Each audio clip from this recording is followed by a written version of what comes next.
John here. Let's wrap up the Teletype interface by writing a test driver that can print out some messages and test patterns as a standalone CP/M application. To that end, we'll use a lookup table to convert Ascii characters to BAUDOT characters, and we will configure the serial I/O on the retro board to operate at 50 baud and write out the characters one at a time. Now, if you wander over to the Wikipedia page for the BAUDOT code, what happens is, to give you a little bit of the history and why it is what it is and different formats and how it was used on paper tape and who this Murray dude is and why the U.S. uses a slightly different code than others do and so on. If you look closely at this particular keyboard, it doesn't actually match the one that's on my printer either, so it's not really clear exactly where the keyboard came from that's on my printer. The interesting thing is that while my keyboard doesn't quite match this one, the printing apparatus does match. So I suspect I got the wrong keyboard on my printer. It doesn't matter though. It's close enough, and it works fine if you want to use it. The parts that differ is that the bell and the F, the J key, a couple of these special characters are in different locations on my keyboard than they are on the standard US one. Anyway, if you come down here and it talks about all these different kinds of things, you eventually see these tables down here. And when I was younger, we had no internet. Well, there was an internet, but there was no web. And even if there was, I couldn't afford to dial into it anyway. So what I did was fire up this printer and watch the vanes go up and down for every, combo and binary. All, whatever that's going to be, all 32 whopping characters. And I would just write down, oh, it printed this, it printed that. When the vanes were up and down, when I had all the different keys to go through all the patterns. Now, it turns out that these tables match exactly what my printer does. So today, I can just go down here and look at the, where it is at the US, there you go, the USTTY BAUDOT Murray code. This is what my printer uses, okay? And what they have are these two tables, okay? Now, if you're in the US, you have one set of characters. If you're in Britain, you might have a different one and so on. See, in Britain, they have the pound that's written this way. In the US, we use the octothorpe, or what a lot of people call the hash, okay? Or the number sign, or whatever you want to call it, all right? Octothorpe is a AT&T thing. I worked there for a while in the late 80s. So, yeah, in my mind, I still chuckle when I hear the octothorpe being used for the name of this thing. Anyhow, what happens is when the printer runs, you can see when you print, numbers and what we call figures, the letters appear up here, right? And down here are what are called figures. And if you ever need to print a 4, what you have to do is you have to send a special code. You can see right here, it says figs. If you're currently printing letters, you're in letters mode, and you want to print the number 3, you have to say figs. You got to send, what is that? A 1B. And then you have to send the code for a 3, which would be a 01. All right? Simple as that. But unlike ASCII, you have to shift the typewriter. If you've ever used a typewriter, you'd know that the shift key actually moves the roller up and down, or the basket of the keys, one way or the other. And the keys actually have two different spots on them where there's an unshifted, or in this case what we would call letters figure, a glyph, a character glyph, or there is a figure character glyph, depending on the state of the shift of the device. So you get, for any one code, like a 01, could either print an E if it's currently in the unshifted figures mode, or you get the number 3 if it is shifted. All right, anyway, that's a thing. Go ahead and Google it if you don't know what I'm talking about. How does the shift key work on a typewriter? And there's probably a whole Wikipedia page for that in here. Anyway, the point is, you need to realize this, you need to know this, because every time you print a character on there, you need to make sure that the roller is in the correct position, whether it's shifted to print letters right now, or if it's shifted to print figures, okay? Now, there's a couple of these codes that will work regardless of what mode it's in. For example, if I send the move thyself to letters mode, it will work whether it's in letters mode or not. So that's like a super galactic command that always works regardless of the shift mode. Same thing with the figs. Go to figs. If it's already in figs, it simply stays there. If it's not in figs, it shifts it to figures mode. Also, the space key, the line feed, and the carriage return also go automatically in both modes. All right. Now, if you think about it, this thing is running at 50 baud, and it prints incredibly slowly, right? And it would be really a time saver if you didn't have to send, because really, we have to send a whole character down there. Waste an entire character transmission time to change the shift state, okay? And since spaces occur a lot when you're creating a table of numbers or between words, you don't want to waste all those extra bytes to move it into figs mode and then send a space and then move it back into letters mode and write the next word and so on. Same thing with the carriage return, line feed, stuff like that, okay? So that's why these things are all, that's why the carriage return, space, and the line feed are available in both modes, for sure, save time. The figs and letters have to be available in both modes. Otherwise, if you start out in the wrong mode, and this was a toggle type of command, you could always be forever in the wrong mode if you happen to start out in the wrong mode.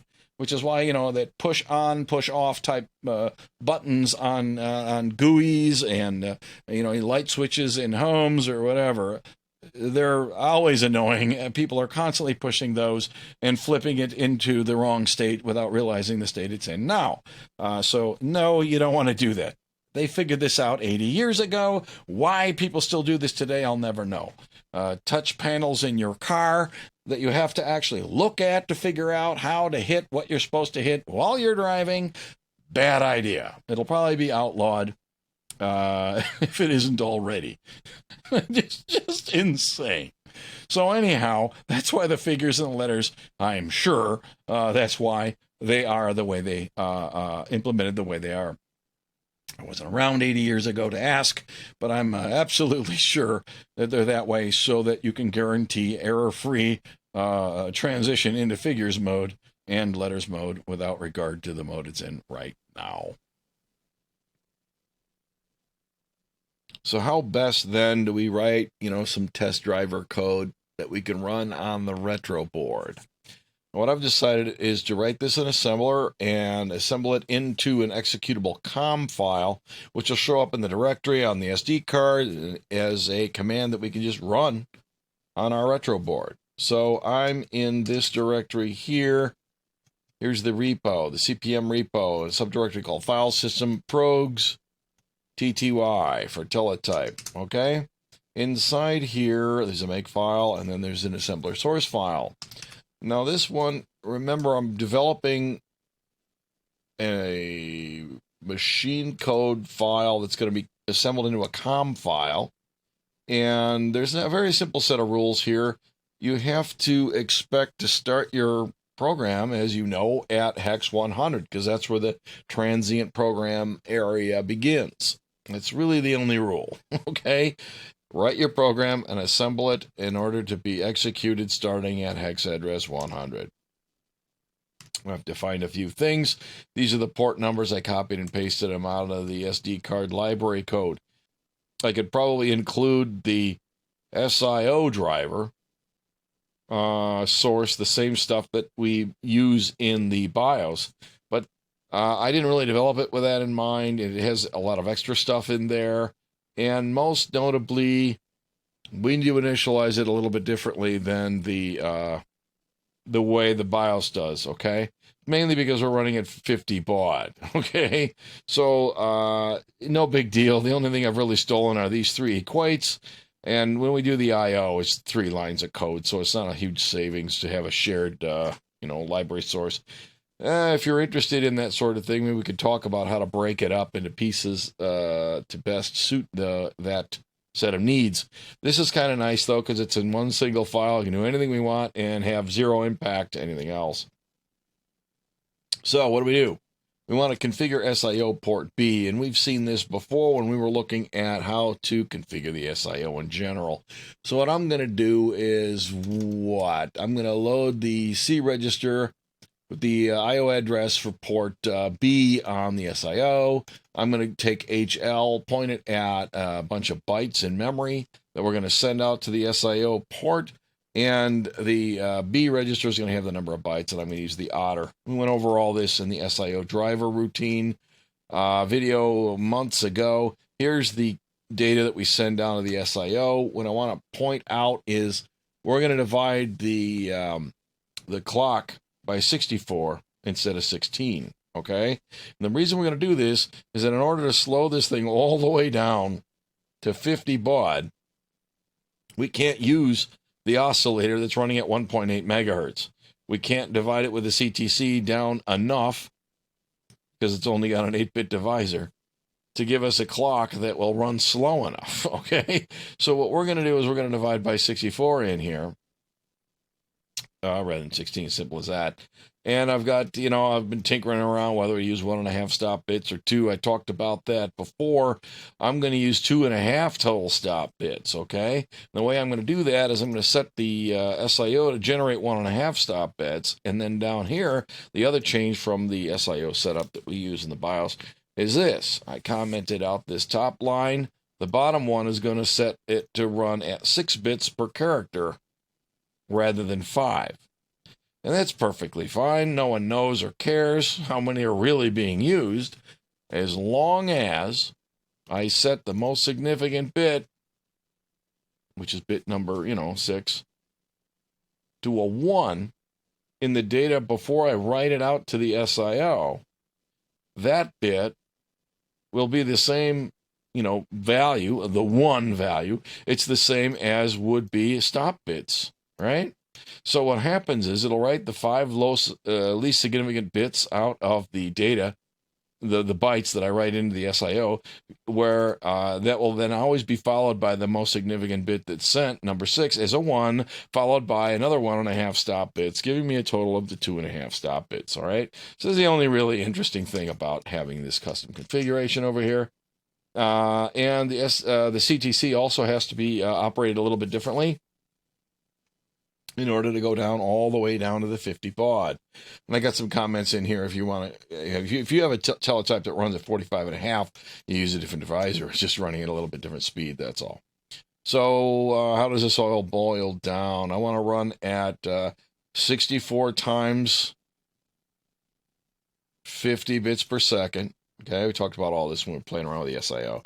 So we got to generate a 3200 hertz signal, sending that to the SIO. And the way we do that, you can't generate a number this small from 1.8 megahertz divided by 256 would be the lowest you can go if we use the bitrate clock. On the other hand, if we take the 10 megahertz clock and we run the CTC in timer mode instead, and we divide that 10 megahertz by 16, okay, now the CTC reference clock is 625 kilohertz.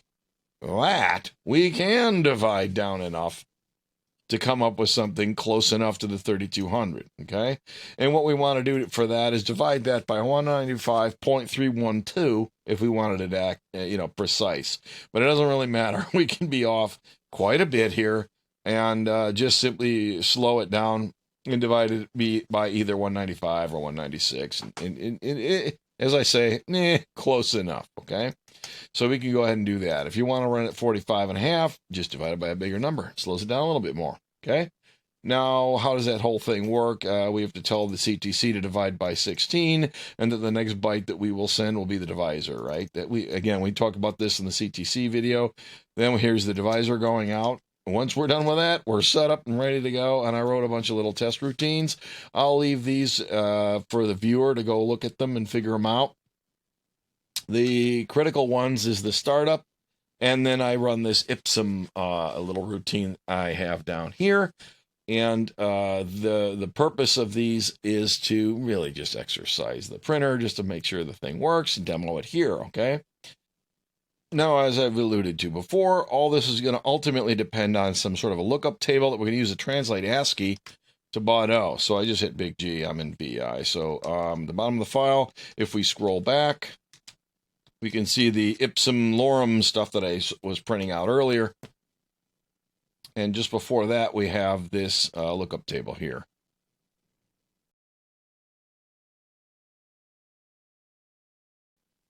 For every ASCII character from 00 to 7F, I need to look it up in this table. All right? I need to convert from ASCII to the BAUDOT number. Now, not only do I need the BAUDOT bits, I need to know whether it's in FIGS mode or not. So what I've done is I break the 8 bits up into the 5 bits that represent the code for the character, and the remaining 3 bits, I'm going to use them. Okay, the most significant bit will be 1 if the printer needs to be in FIGS mode in order to send the character that this position represents. If I set the next to most significant bit, then I'm indicating I don't care what mode I'm in right now. Let your carriage return, your line feed, your space, okay? Just send the character and don't worry about the mode, because you're going to see some logic above here that asks, am I in the mode that I'm supposed to be in? If not, I need to shift it to letters or figs or whatever, and then I can send the character I'm trying to send, right? So if this bit is set, I won't even bother checking. I'll just send the character no matter what. And there are times when I'm going to abuse that when I'm doing some of those test routines and in some of the code above. If you dig into it, just keep that in mind, all right? So the most significant bit will tell you whether I need to be figs or letters. The next to most one means, as I said, doesn't matter what mode I'm in. I can see it might be useful for a minute to take a look at the ASCII table here. So this is the regular old Unix man page for ASCII, all right? So what we see in the ASCII character set is the first 32 characters are what we call control codes. Null, start of header, end of header, and here's your line feed and your carriage return and like ring a bell on the terminal and stuff like that are all down in here. A lot of these, they have no relation whatsoever to the BAUDOT code over here.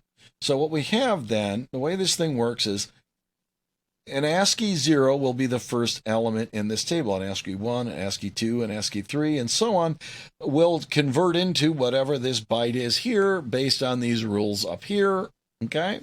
So look at the bell down here. I got 0, 1, 2, 3, 4, 5, 6, 7. I translate that to a BAUDOT 05 with the most significant bit. And down here, if you look at the 7th entry in this table, which gives you all the ASCII values, you'll see that that's the bell, right? So an ASCII 7 offset into this table translates into a BAUDOT 05, and make sure you're in FIGS mode before you send it. Okay, that's what that thing stands for, with the 8 up there. And we come back to this BAUDOT table here. If we look up at what is it? What did I say? An 05?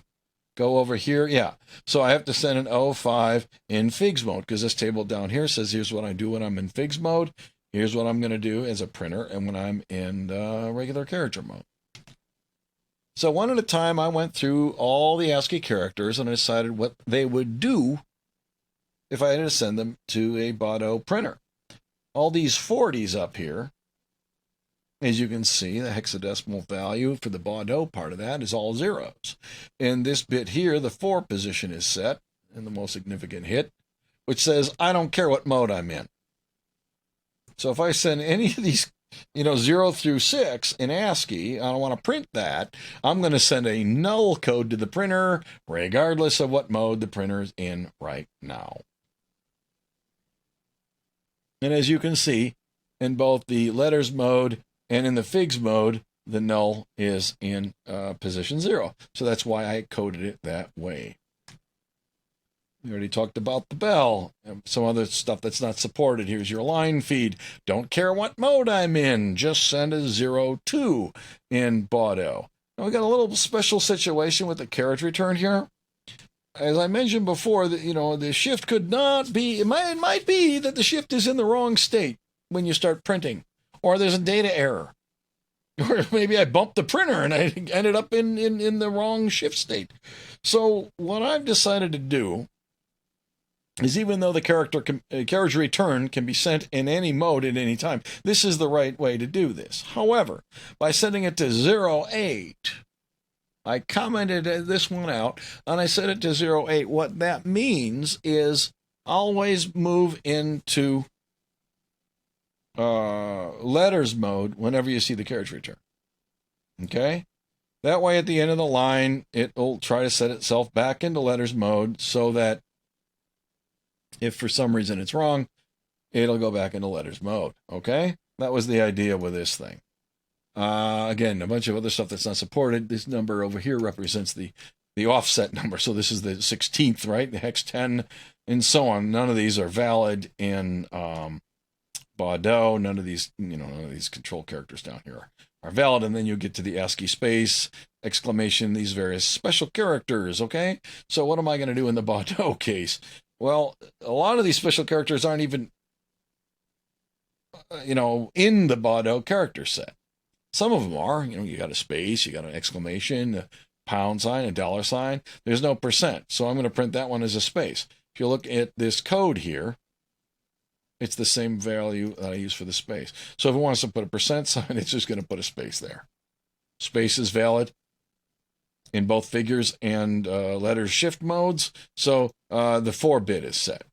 The exclamation is only valid in figures mode, so the 8-bit is on in there, you can see. So it's a 0B in hex for the exclamation point, and the most significant bit is set to force it into figs mode, right? So there we deal with all the special characters, and all the ones that aren't there, I guess I just print them as a pound sign. And there's some 0 through 9. Again, you can see all these are in the figures mode. Sometimes you see a 9 in the most significant hit here. That's because not only is the most significant bit set, which would be the 8, right? The least significant bit of the hit is also on, because 4 bits are in this hit, and one of the bits is also over here. So that is a 1/6 in hex for the actual character code that will be printed, with the most significant bit on as well, making that into a 9. To indicate that when the printer logic is running, to make sure you send out a figs shift before you send out the 1/6 to print the 0. A couple of more missing special characters, right? And this is one of the reasons you're not really going to want to use this printer. Print out any code. If you can't have a less than, an equals, or a greater than, most languages today are going to be a lot of trouble. You know why, like old Fortran, use .eq as the operator for the equals sign. If you said A equals B, you'd literally write in Fortran, you'd write this, A.eqb. Oops, I left the other dot out. That wouldn't compile. That would. All right? Now, if you look in some old manuals, this is still going to be supported in the most modern Fortrans, I'm sure. And it's because back in the day, you didn't have an equals sign. And .lt and stuff like that are also special. Those were the operators that you use in the old Fortran stuff. In COBOL, now you know why you spell everything out. When A is less than, nuts. You might as well be an English major to write a COBOL program. The narration is unbelievable in there.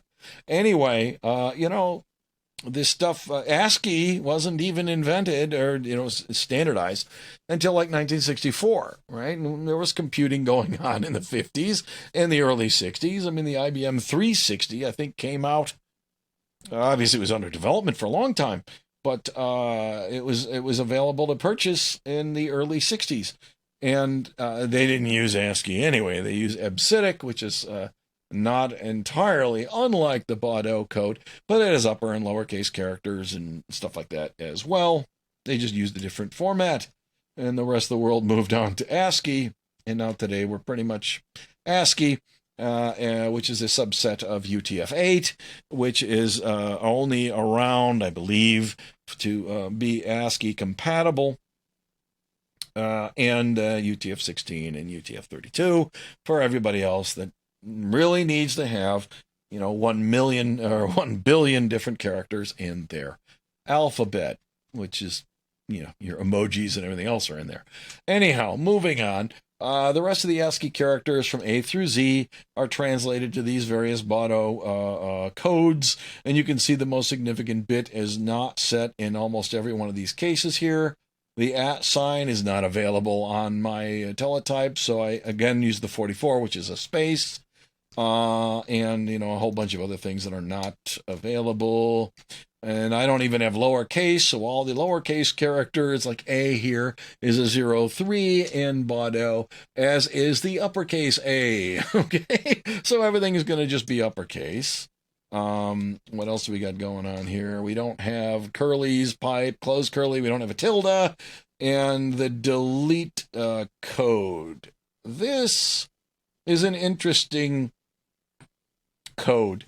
It's arguable that this thing be sent as all binary ones, but I'm never going to send it from my ASCII characters anyway. Here's the bunch of strings that I'm going to print out for my test case, and I'm not going to have a delete in there anyhow, so I'll leave that open as a discussion for what we'd want to do about these various special characters.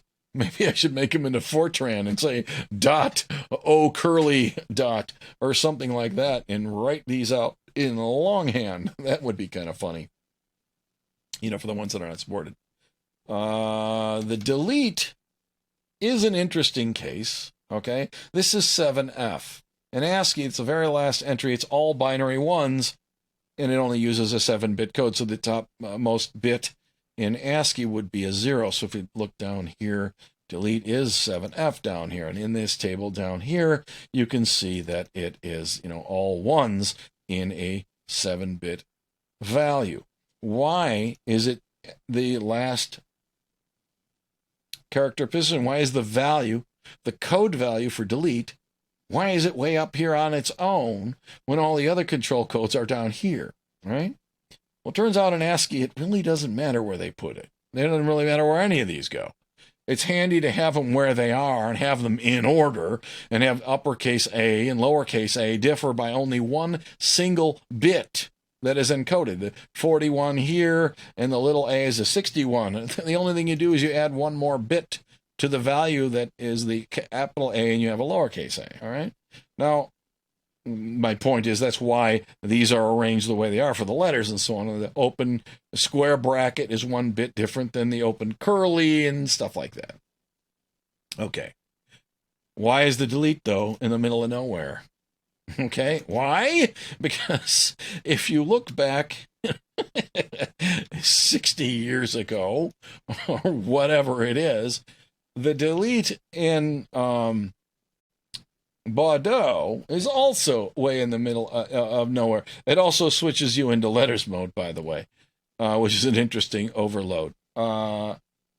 It's because if you punch these characters into a paper tape, the binary ones, that's a picture of one, but you can actually see the real tape here, and these encoding the dots and stuff up here. Let's zoom in on this thing for a minute here. See all these holes? These are clearly deletes down here. You know why I know that? It's because it's all binary ones. Now, it's handy to visually notice it, but that's not why they're there. What they're there for is these are the 5 bits of the BAUDOT code. And the delete sometimes is called a rub out. And the reason it's that way is because you can take this paper tape no matter what codes are in here. You can scroll this thing back into a paper tape punch and hit the delete key or the rub out, and no matter what holes are in here, it'll knock out every hole across the whole tape. And you can delete it And this then represents the there's no character here character. Now that's also what the null represents. If you have no holes all the way across the tape, it's all zeros. All holes is all ones. So it turns out, because you're dealing with a physical medium, that having the delete code be represented by all binary ones, whether you're dealing with ASCII or BAUDOT, is really handy. Because you can literally use it to delete a character, even in a physical medium like paper, where you can punch out those holes. If the delete was some random pattern out in the middle of nowhere, you really couldn't delete a pre-existing character. You'd have to maybe kind of convert it into some other character. But by setting it to all ones, you can always punch out all the holes and delete a character on some paper medium. Okay, so that's actually why BAUDOT puts it where they did. In ASCII, I guess it's they're sticking with something that they were comfortable with for decades, and I suspect that there are ASCII paper tapes out there as well. There are some that have 6 bits. I don't know about a 7-bit wide paper tape. Maybe somebody has seen one in the comments below. I'd love to send some links or something. It also might have some value in EPROMs and stuff like that. Sometimes programming a 1 is different than programming a 0, and you can still go back and null out or rub out whether you're programming all 1s or all 0s, like a NOR flash versus a NAND flash. Sometimes without erasing it, you can go back and program over an existing value.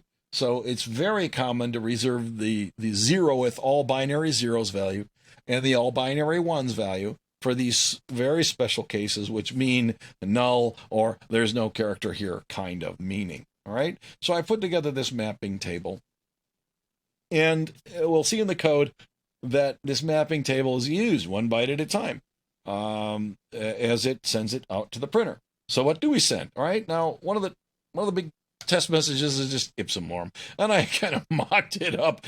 If you've ever read, like, an Associated Press feed or UPI or Reuters or something like that, they all start with something along the lines of this, like where it came from, the date, and the newswire that provided it. So this is the John's Basement Newswire themed introduction here, followed by the news story that would then be printed out. And you see the return and the new line at the end of each one of these lines of text, because the printer needs a return and it needs a line feed independent of each other. And when this whole thing ends, there's a 0, a null code in there. So let's look then at what this is used for, how I print this whole thing out in my code. How do we do this here? So I guess it would be easier to look at the startup first because it's a shorter message, right? What am I doing here? Actually, this is just simply hard-coded. I then send out a whole bunch of 40s. The reason we jumped off and looked at the mapping tables because of this. What I'm doing here is I'm going to print a null in ASCII, and I set this high order flag in here to say print a null, and I don't care what mode you're in right now. And I call the send a character routine, and then I count. I decrement B, and if B is non-zero, I go around, keep doing this 16 times. I send out that code in my driver, which is a 0, with this flag bit set that says don't worry about shifting. Then later on, I send out a 5F, which will shift it to letters, regardless of what state it's in. Then what do? I put the current state into a variable called tx BAUDOT char, or no, I don't have in BAUDOT stat. And then what do? I send a carriage return to make sure that the carriage is on the far left of the paper. So I keep this flag down here to remember whether I'm in figs mode right now or letters mode, so I know if and when I should change the state. All right. And if we do a search, we'll see that gets used in various places. There's the character routine. And here's the variable. It's just a 1 byte. I initialize it to 0. And when I send down the initialization code, which is this startup thing we're just looking at here, I initialize all these things so that the thing starts running correctly, all right? So what am I doing in here? I'm going to call this BAUDOT care routine. That's the only thing we haven't looked at in this line of code so far, to send out nulls, a 5F, and a carriage return, okay? So in the BAUDOT care routine, what happens? This is where a lot of stuff is going on here, and this is where I check these flags. If 40 is set, then don't care what mode it's in. So I'm going to say, hey, put it in the accumulator. I put the character to be printed in the C register here, and then I call this routine. So I copy it into the A, and I ask, is this bit set? If it is set, don't do anything. Just go. Don't pass go. Don't collect $200. Go directly down here to the print routine, where I wait for the UART to be ready. I put it in the accumulator, and then what do? I OR it with this. We'll come back to that in a minute. And I output it out to the UART. And then I say, did I print a carriage return? If I did not print a carriage return, I'm done. Okay? If I did, we'll talk about what happens down here in a minute. Okay? So the short of it is, wait for the UART to become ready, and I talked about that before, followed by stick the byte to be sent into the transmit buffer in the UART. Some of these codes here are commented out. We'll come back to that in a minute when we start talking about why I'm using 6 bits per character versus 5. All right, so let's go back to the code we were playing around with. So that's what happens when we call this transmit BAUDOT character routine here, okay? So in here, it just prints what I'm given. In here, it's going to say go to letters mode, and you can see in here that's a 5F. So the bit in this position is on, and it prints a 1F, which is all binary ones in BAUDOT, and I say do that regardless of what mode I'm in. So again, it takes the same path of logic that we just looked at. It doesn't execute all that other code. Down here, I remember the state, like I said, and then I do a 48, which is a 08 BAUDOT code, which is carriage return. And again, the bit in that second to most significant bit is set, and therefore it doesn't do any special processing. It just prints that code directly and comes back, okay? So that's what the startup code does. It just sends a bunch of nulls down there. And why do we send a bunch of nulls to the printer? Well, the reason is because these things, if you've ever watched one actually run, they'll sit there printing a lot of nulls for a little while before they start printing, because it's like, it's like you get up out of a chair after you've been in there for a long time. You kind of shake around a little bit, knock some crunches off of your, various joints and crack your knuckles, and get on with your day. Well, it's the same thing with the printer. It really is impressive how many errors you get when you first start printing versus after it's been going for a while. Almost always there's a couple of junk characters that kind of show up when you first get this thing going, especially after it's been off for a few years. That's where all your errors are really going to be. So quite often you're going to print a bunch of nulls to waste a little bit of time just to smack the thing upside, a little cold water in the face kind of thing, get the printer going, right? When you're done with that, you can get on to life and do what you want to do. So in this case, after the startup is done, I go to the Ipsum routine down here, and that's a really simple little routine. I load HL with the address of the string I want to print that ends with a null character, then I call print ASCII. And then the print ASCII routine is used all over the place, and it will be down here somewhere. Here it is. What is this thing going to do? It's going to grab the character that is in the address HL points to, or A with itself, and if it's 0, then we know we're done, and we hit the null character. If it's not null, what do? I save HL, load E with the character to be printed, and then I do D with 0. I don't know what the heck am I doing. And then I add this. Boy, I wrote this a while ago. What did I do here? Load C with the, what the heck am I doing here? E is the, this is it looking it up in the table. I didn't even recognize my own code. Okay, so what do I do here? If I want to print it, okay, I don't return here. I need to save HL, At the point in the code right here, HL points at the character to be printed in the string, right? So I put it into the E register. I put 0 into D. I then load HL with the lookup table we just saw before, where the 128 1-byte codes that are translated from ASCII to BAUDOT. I put that address in the HL register. Then I add DE to HL. And what I'm doing here is I'm adding, because E is the character to be printed, D is 0. So I'm adding 0, 0 in hex, followed by the 2-digit ASCII code to the HL register, which currently has the address at the beginning of the table in it, leaving me then with HL pointing at the entry in the translation table that has the BAUDOT character that I need to print. Okay, so then I go get that, put it in the C register, restore the HL register to point back at the string that I want to print, call the TX BAUDOT char, which we just looked at, to print that character. I add 1 to the HL to point to the next character to be printed, and go back to the top of the loop and take a look and see, and I just go around until I get to a null. All right? So let's take a closer look at Mr. Waiting for BAUDOT character down here.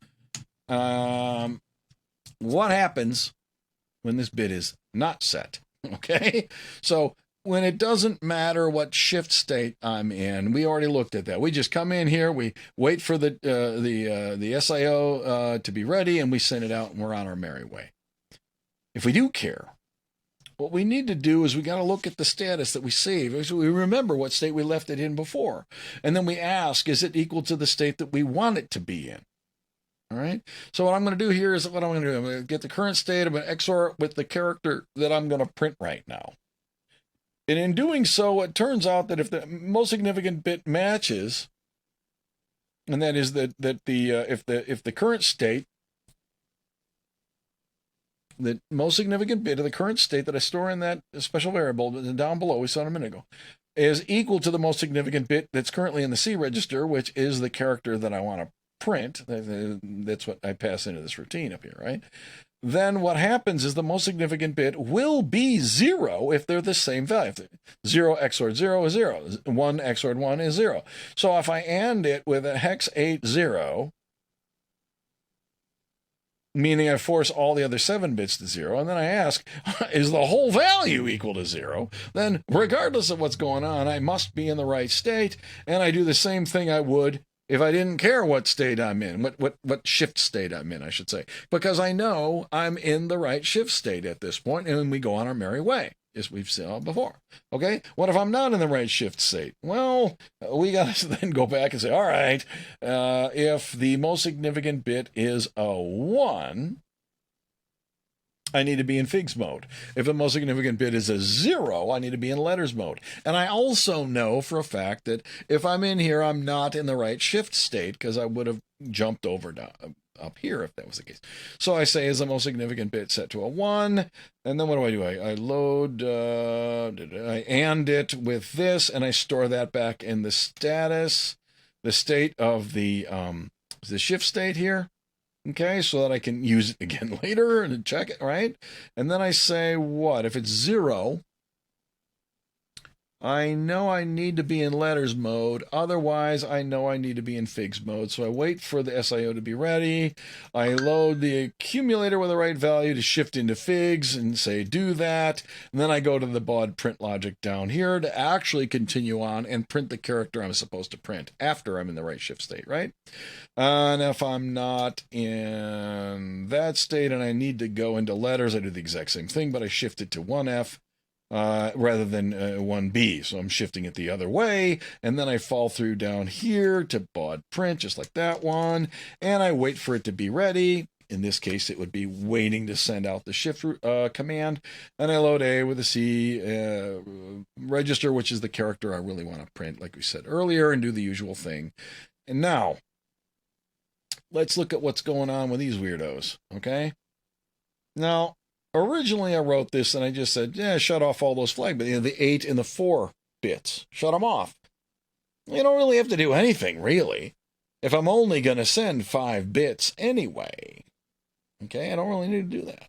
But as you saw earlier, I configured the SIO for 6 bits. I could configure it for 7 or 8 if I wanted to. If I only configure it for 5 bits, it doesn't matter. what those other 3 most significant bits are because they never get transmitted anyway. But I do care, okay? So what I'm going to do is I'm going to come down here and set all the extra bits to a 1.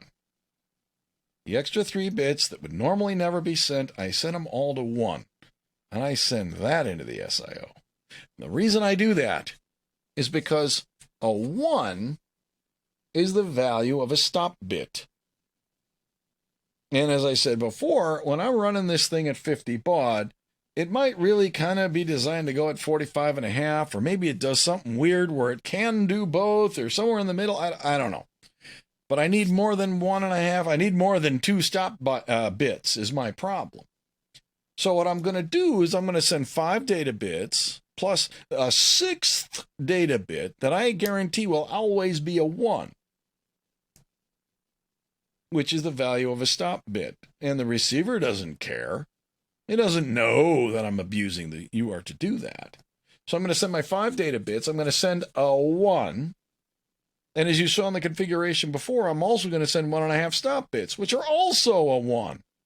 So combined, I'm going to end up sending 2.5 stop bits because of the way I configured my SIO. But it won't work if I don't have at least one of those extra bits up there set to a 1.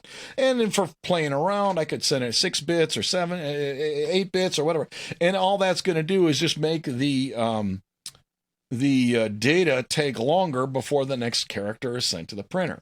So I'm going to set all the most significant bits that are otherwise unused to 1s, okay?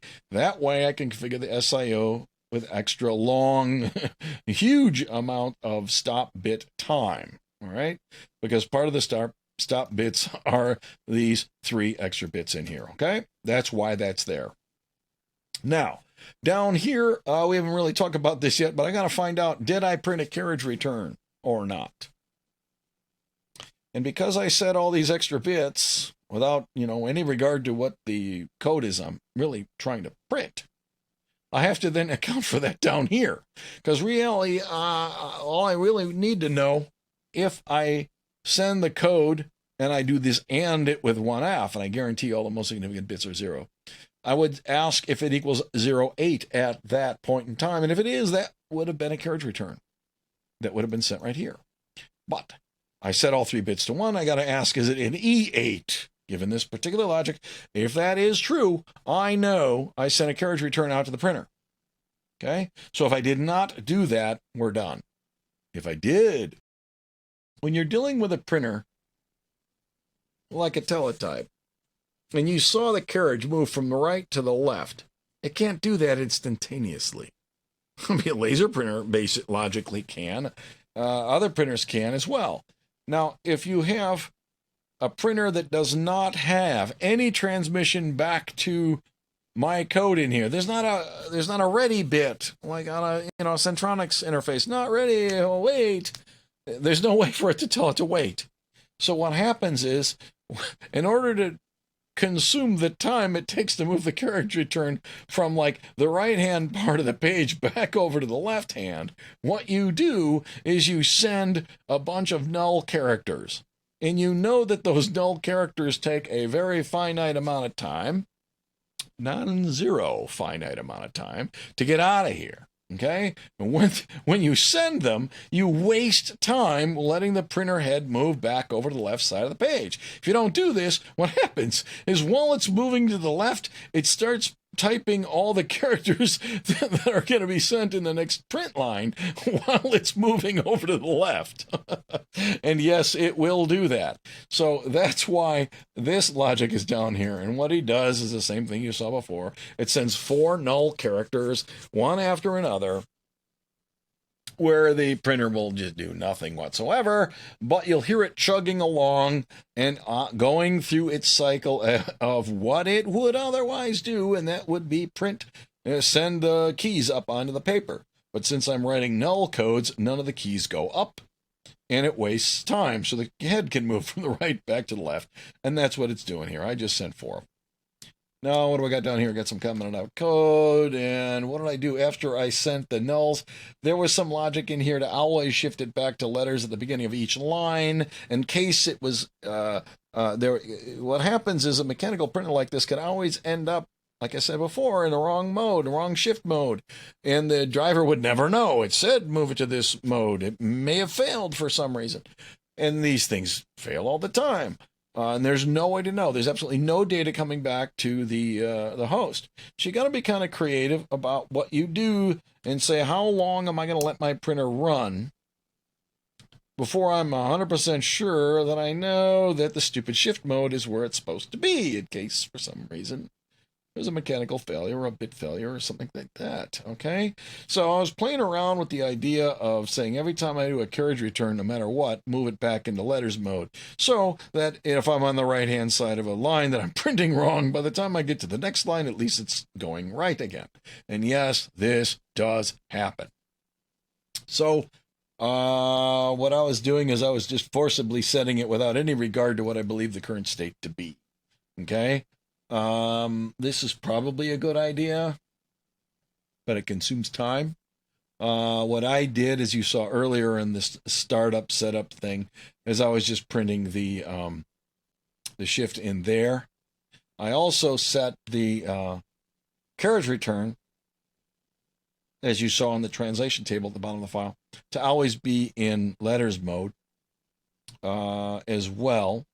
Although that doesn't forcibly guarantee that I send a shift out, but it does move it back into letter state if it is in figs, or if it believes it's in fig state. All right, so whatever, meet you halfway kind of thing. This is probably a good idea if you're actually going to use this and let it run for a really long period of time. A little, better safe than sorry kind of code pieces are not a bad idea. So I left it in here. Let me know what you think in the comments below, what you would do or what you did, right? There's a lot of these out there. I think Wikipedia said that it was like 250,000 Model 15s manufactured, and used in World War II and the Korean War and probably Vietnam and stuff like that. So that's the gist of this whole routine. You can sift through these other test logic loops and stuff. See how those work yourself if you want. So what did I do? I modified this file. Oops, I put a little comment in there. So that was the Fortran thing. So you can go ahead and make this thing up. And you can see the only difference here is that it starts at 100 in hex instead of 0. And when you assemble it up, you can see you're at 100 right here, okay? And I create this com file instead of the binary file. This thing, pipe less, and we look inside here and you see the 03, 33, 21, 18, and so on. This is the first bytes of the file, and you can actually see there's the print strings, the variables that I had at the end of the initialization routines right there. So you got 03, 33, 21, 18, and you can see those are the first bytes of the program. I don't have 100 bytes of fill followed by the code. I have the code data, 03, 33, 21, so on, starting at the beginning of the com file, because CP/M expects that your program will run when placed into the memory starting at address 100, and it expects the com file not to have padding at the beginning of it. All right? So the make file that I use in this directory is set up specifically to create the file the way we need it. All right, so we create a com file, and the org statement, moving it to 100, is what you want to do. Now, in the file system directory, I modified the make file to add some lines down here to reach in there. I got this like local directory, so if you write your own local files and leave them in this same tree of files, along with some other stuff you can inside here is where I develop programs before I put them into Git, so I don't, share total garbage. That's why those are in there in my git ignore file, and here it says ignore the local files. Progs can fill up with basic programs and com files that end up getting put into my my file system image. And here, and as you might recall, if I say mic lsimg, I'm going to list up all the files that end up getting put in this image here. So in this version that has been pushed out onto GitHub, you can see a lot of more files in here than there were before. A lot of basic programs, a whole bunch of games and stuff like that that I've been playing around with. These are files that are in my local and area for testing new files. These are not, I don't have them in my Git repo, but there are some links in there that show here's where you can get some games, and if you put them in your tree structure, then the make file will copy them all in there with the rest of your stuff. But along with that, there should be a tty.com file in there, and these are alphabetical right now, so there it is. So there's the file out of my progs directory that ended up on this image. So if I then put this into my retro board and I boot it up and I log into it, I can run this program and it'll write all the text out to the Teletype device. Now I am in 9600 baud mode, so I got to make sure I do that.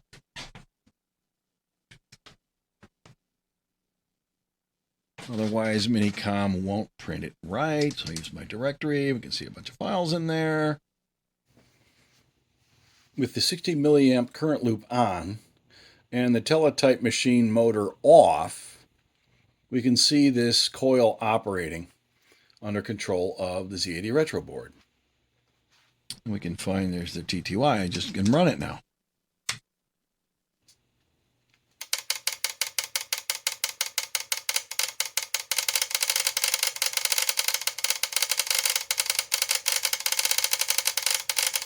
It's not entirely unlike Morse code, really. And here's the RKT5 relay that the retro board is actually directly controlling.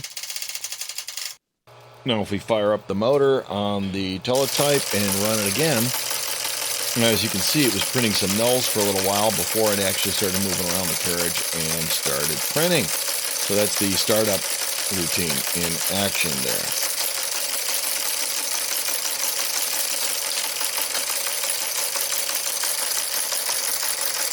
So now I have my 40-year-old retro system printing on an 80-year-old printer. Thanks for watching. I'll see you later.